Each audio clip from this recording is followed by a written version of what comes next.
Good morning. তো দেখো সকাল সকাল চলে এসেছি মাঠে। এই দেখো, তো আমাদের মর্নিং ওয়াক তো করছি। তো আজকে কেমন দেখো, দূরের দিকে দেখো কেমন কুয়াশা কুয়াশা ভাব। ঠিক আছে, তো দারুণ লাগছে আর কি সুন্দর হাওয়া দিচ্ছে। তো অনেকেই এখানে হাঁটতে আসে, তোমাদের বলেছিলাম। তো অনেক বৃষ্টি হওয়ার পরে এই মাঠে এলাম। আর ওদিকে আকাশটা এত সুন্দর লাগছে, ওই দেখো আকাশটা দারুণ লাগছে। আর আজকে একটু মেঘলা মেঘলা, তো তো খুব ভালো লাগছে। তো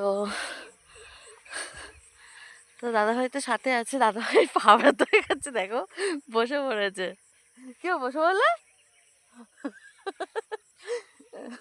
দাদাভাইয়ের পায়ে না নতুন অতিথি এসছে, জানো তো, নতুন জুতো পরেছে, পরে নতুন অতিথি নিয়ে এসছে।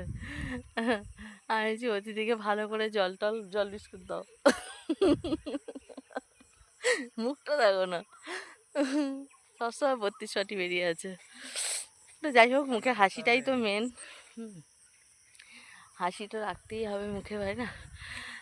তো বন্ধুরা, এই যে দেখো এখন এখানে একটু ঘাঁটবো আর দেখি। প্রচুর তো গরম, তো গরমে এনার্জিটাই লস হয়ে যায়। যে দুটো রিল বানাবো সেও হয় না, এতটাই গরম লাগে কি বলবো। কিন্তু এখানে পরিবেশটা আসলে কষ্টটা মানে একদম ভুলে যাই, যে এত কষ্ট করে এলাম পুরো ভুলে যাই। খুব ভালো লাগে। আর চারিদিকে খেজুর গাছ, খেজুরগুলো পেকে লাল হয়ে গেছে। তো চলো, বাই। আর দেখা হবে না এক সপ্তাহ ধরে।